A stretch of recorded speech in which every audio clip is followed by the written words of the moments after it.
Unfortunately, eyes are deteriorating too early today. When you give the eyes the right conditions, they have the ability to heal. 1 drop of castor oil wiped over the eyelid. Proper diet is nourishing the eyes. In this video, renowned health educator Barbara O'Neill offers expert advice on improving eye health. She covers everything from the benefits of castor oil and effective eye exercises to the top foods that support healthy vision.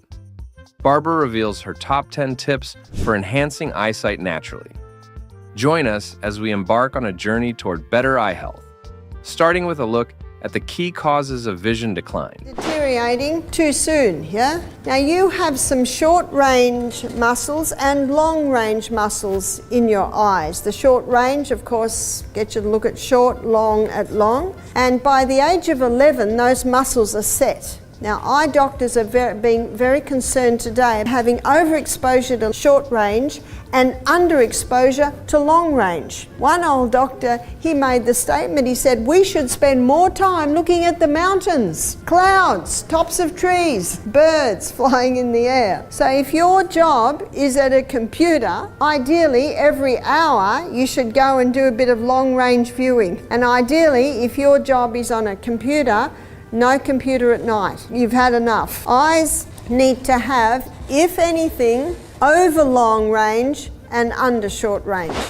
Here are the top 10 tips for better eye health, starting with the most effective exercise for your eyes.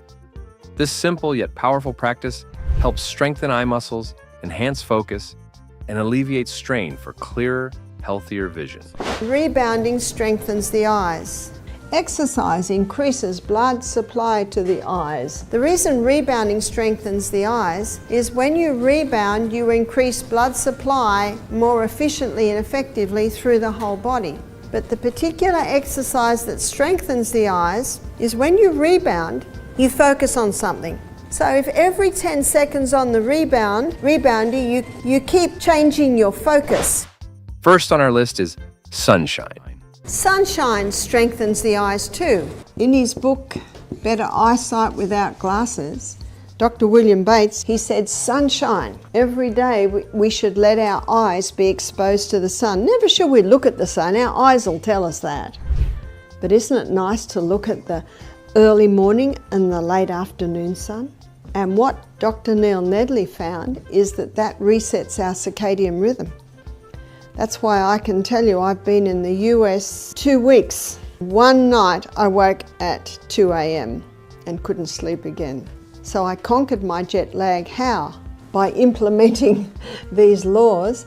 I went out in the sunshine. You even can just go out with your eyes closed and then you can put your head up to the sun and the rays from the sun will go through the skin. So, according to Barbara O'Neill, sunshine strengthens the eyes and helps reset the circadian rhythm, especially when experienced in the early morning or late afternoon. It also supports better sleep and overall well-being. Head down and open your eyes and your eyes will be used to the sun then.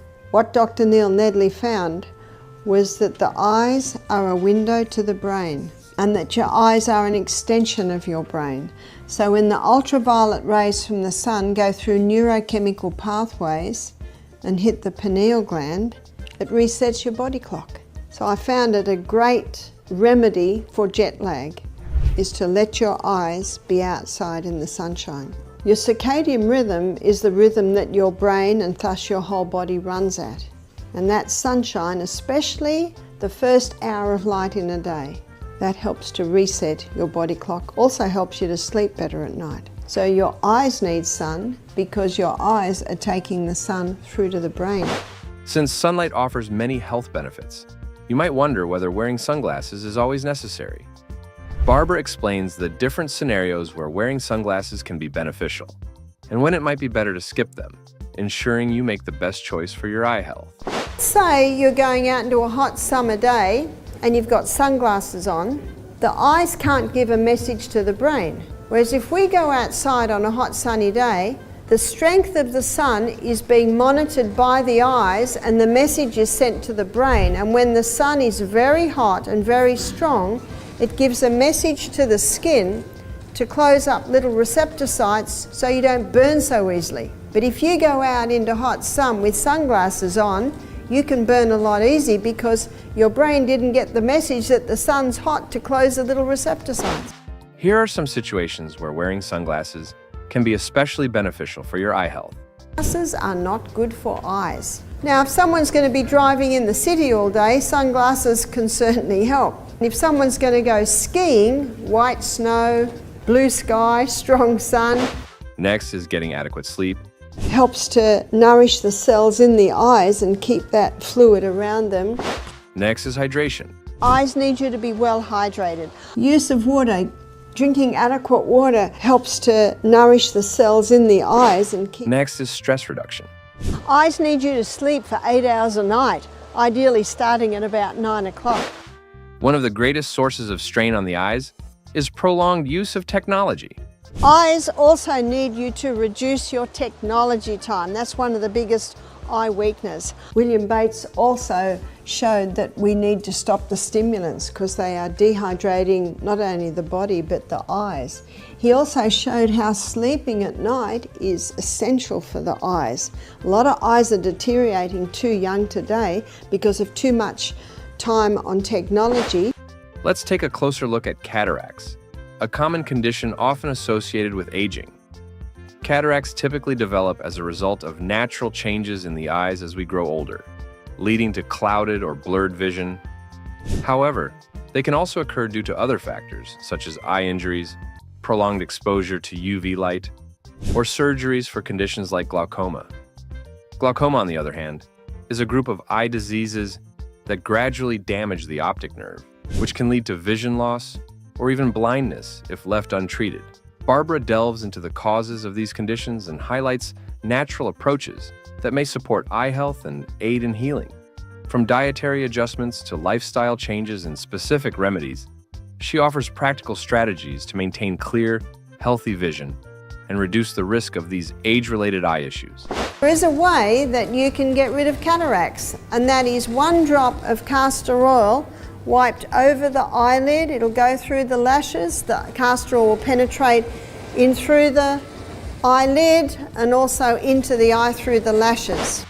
Applying castor oil to the eyelid can help break down cataracts naturally due to its deep penetrating properties. Castor oil penetrates deeper than any other oil, and wherever it penetrates, it breaks up unnatural formations, which a cataract is. I've had several people get back to me and testify that their cataracts are going by doing the castor oil. Usually you would do it twice a day. Glaucoma can also be benefited by the castor oil on the eye. Before we dive into the essential nutrients for eye health, let's first explore a simple yet effective home remedy for creating an eye wash. This natural solution can help soothe tired eyes, reduce irritation, and support overall eye health. So there is an eye wash that is very beneficial for sore eyes, for bloodshot eyes, for dry eyes. And this can also be used for glaucoma. It's a 1/2 teaspoon of golden seal and a 1/2 teaspoon of Eyebright and 1 cup of boiling water. So you cool. According to Barbara O'Neill, a simple eye wash of golden seal and Eyebright can soothe sore, dry, and bloodshot eyes. And then you can wash your eyes with a little eye wash, you know, the little eye bath. You can wash your eyes with that a couple of times a day. I've had guests come to our program with dry eyes and some people with weepy eyes. They're always wiping their eyes, and they have found that this tea has helped them. So Eyebright are leaves, and that's a root. Usually you buy it in a powder form. Eyebright is a traditional herb long celebrated in herbal medicine for its benefits to eye health. Recognizable by its small, delicate flowers, this herb has a rich history in European folk remedies, often used to address eye-related issues such as conjunctivitis, eye strain, and irritation. Eyebright is typically prepared as teas, eye drops, or compresses to provide relief. Its active compounds, including flavonoids, tannins, and iridoid glycosides, are known for their anti-inflammatory, antioxidant, and astringent properties. These natural components may help reduce redness, inflammation, and discomfort, making Eyebright a valuable tool for maintaining healthy eyes. Now let's shift our focus to nutrition and discuss what foods and habits to avoid for better eye health. Because of a high acid diet that many people are living today, with a lot of sugars, a lot of caffeines, a lot of starches, cereals, breads, the body... Barbara explains why modern wheat should be avoided, noting its modifications over time that increase gluten levels and reduce nutrients. These changes can contribute to inflammation and impact overall health, including eye health. She suggests healthier alternatives to support better well-being. That calcium phosphate can build up as crystals in the kidneys, in the gallbladder, on the eyes, cataracts. Barbara further explains why we should avoid modern wheat. Your eyes, nose, ears and mouth are all connected by eustachian tubes. There is some foods that cause a blockage of those tubes. And when those tubes are blocked, it can affect the eyes, it can affect the ears, it definitely can affect the sinus, and it's wheat and dairy. And refined sugar can certainly feed that along. The wheat has been hybridized. It's not the wheat, the original wheat. You can get some original wheats. It's spelt and kamut. They are from the original wheat. They have not been hybridized. Now, let's move on to 3 types of foods that are essential for strengthening and supporting healthy eyes. The cells in the eye need nutrition. Proper diet is nourishing the eyes. Do you know that glaucoma and cataracts, all diseases of the Western world, it's purely reflected on the diet that people are eating. So what should we be eating? We should be eating a diet that's high in fiber. So all plant foods have fiber. So your plant-based diet's fiber. Generous amounts of protein, because every membrane around every cell is 50% protein. So what type of legumes would prove more effective? The body needs amino acids to build new cells. So we need protein. And the best protein, the cleanest burning fuel protein, is legumes and nuts and seeds. So legumes, that's lima beans, black-eyed beans, cannellini beans, chickpeas, lentils, soy. Soy is only a problem if it's been genetically modified. And great fats, because the membrane around every cell in the body is 50% fat. Your best fats are your avocado, your nuts, your seeds, and also a little coconut oil or olive oil. But isn't coconut a saturated fat?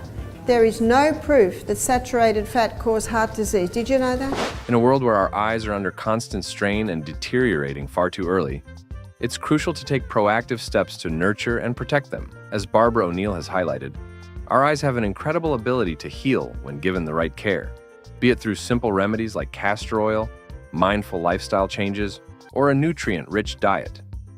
From understanding the dangers of modern wheat and overexposure to technology, to embracing the benefits of sunshine, hydration, and exercises like rebounding, this journey toward better eye health is both empowering and transformative. Let's take these lessons to heart, because strong, healthy eyes are not just a gift, they're a responsibility we can actively uphold. And before you go, don't forget to like, subscribe, and share this video with friends or family who might also benefit from it. Thanks for watching, and I'll see you in the next video. Remember, your health is your wealth.